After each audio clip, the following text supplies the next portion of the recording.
여러분, 한번 상상해 보세요. 수십 년 동안 권력의 한 축이었던 거대한 기관이 어느 날 갑자기 통째로 사라진다면요. 자, 오늘은 바로 그런 가상의 시나리오를 아주 깊이 파고든 2026년에 나왔다는 한 정치사회연구소 보고서 속으로 들어가 볼 겁니다. 이건 그냥 상상이 아니라 대한민국의 권력 지도가 어떻게 바뀔 수 있는지를 보여주는 아주 흥미로운 분석이에요. 보고서가 딱 이 한 문장으로 시작해요. 검찰은 상대를 잘못 골랐다. 와, 정말 강렬하죠? 이 한마디가 사실상 우리가 앞으로 살펴볼 모든 사건의 핵심을 꿰뚫고 있는 겁니다. 거대한 권력기관이 얼마나 치명적인 전략적 실수를 했는지에 대한 이야기인 거죠. 이 보고서가 그리는 미래 정말 충격적입니다. 78년 역사의 검찰청이 그냥 사라져요. 해체되는 거죠.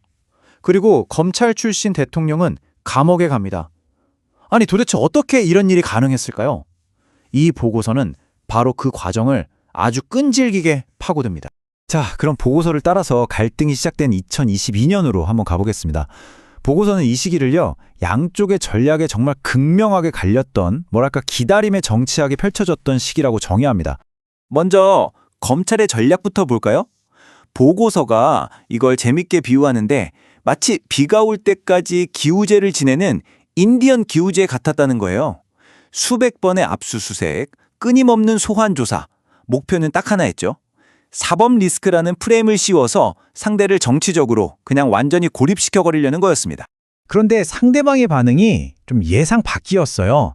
막 감정적으로 맞서 싸우는 대신에 보고서가 전략적 인내라고 이름 붙인 침묵을 선택한 겁니다. 이게 그냥 약해서 가만히 있었던 게 아니라는 거죠. 무언가를 기다리는 아주 계산된 행동이었다. 이게 바로 보고서의 분석입니다. 자, 이 표를 보시면 두 전략의 핵심이 한눈에 들어옵니다. 보세요. 검찰의 목표는 정치적 고립과 구속이었죠. 그런데 시스템 설계자, 즉 상대방은 그 공격을 오히려 개혁의 명분을 쌓는 기회로 삼았다는 거예요. 결국 어떻게 됐을까요? 사람들은 검찰권 남용의 피로감을 느끼기 시작했고 그 사이에 개인의 리스크는 이 시스템, 이대로는 안 된다는 공적인 명분으로 확 바뀌어버립니다. 개인의 위기가 거대한 개혁의 당위성으로 전환되는 바로 그 순간이죠.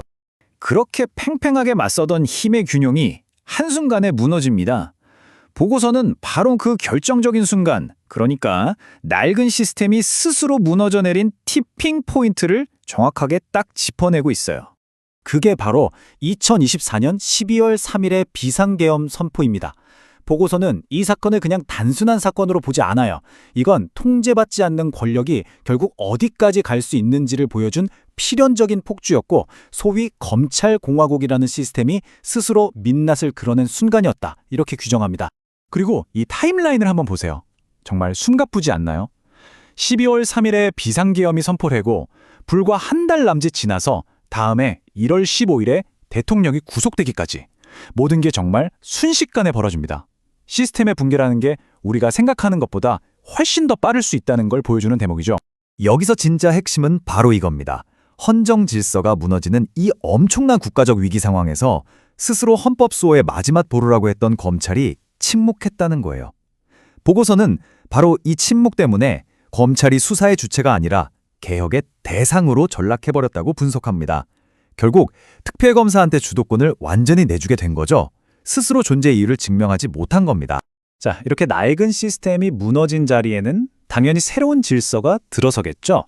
보고서는 이 시기를 이재명 시스템이 구축되는 단계라고 설명하고 있습니다. 그 시작을 알리는 신호탄이 바로 이 숫자였습니다. 79.38%. 이게 뭐냐면 2025년 대선 투표율이에요. 보고서는 이 엄청난 투표율을 그냥 단순한 정권 교체로 보지 않습니다. 이건 대한민국 시스템을 아예 처음부터 다시 설계하라는 국민적인 명령이었다고 해석하는 거죠. 그리고 그 결과물이 바로 이겁니다. 이 표를 보시면 새로운 구조가 아주 명확하게 보이죠. 78년 동안 수사랑 기소를 혼자 다 했던 검찰청이 아예 폐지되고요. 기소만 전담하는 공소청과 수사만 전담하는 중대범죄수사청으로 완벽하게 쪼개지는 겁니다. 권력이 완전히 분리되는 거죠. 그런데 보고서에 따르면 이재명 시스템은 여기서 끝나지 않아요. 사법개혁을 넘어서 경제나 사회 시스템의 근본적인 틀까지 바꾸려고 했다는 겁니다. 그 중심에 바로 기본사회위원회라는 기구가 있었고요. 물론 이거 포퓰리즘 아니냐는 비판도 엄청 났다고 해요. 하지만 2020년 초에 나온 이 53.1%라는 국정 지지율 보고서는 이 숫자가 이런 거대한 변화에 대한 국민들의 기대감이 실려 있다는 증거라고 분석합니다.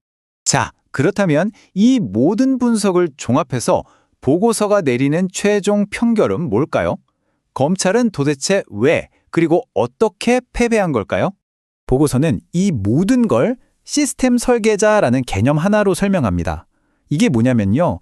보통 정치인들처럼 타협해서 살아남는 게 아니라 자기한테 쏟아지는 모든 공격을 오히려 낡은 시스템을 부수는 에너지로 바꿔버리는 그런 인물이라는 거죠. 결국 검찰이 던진 칼날은 정확히 자신들에게 돌아오는 부메랑이 된 셈입니다. 정말 아이러니하게도 자신들이 쌓아올린 그 방대한 수사 기록이 왜 검찰이 해체되어야만 하는가를 증명하는 가장 확실한 증거 목록이 되어버렸다는 거죠. 이 보고서는 검찰의 지배 시대가 끝나고 시스템의 지배가 시작됐다고 선언합니다. 그러면서 우리에게 이런 묵직한 질문을 던져요. 시스템을 통해서 정의를 실현하는 것, 좋은데 그 과정에서 개혁과 보복의 경계는 과연 어디에 있는 걸까요? 정말 한번 깊이 생각해 볼 만한 질문 아닌가요?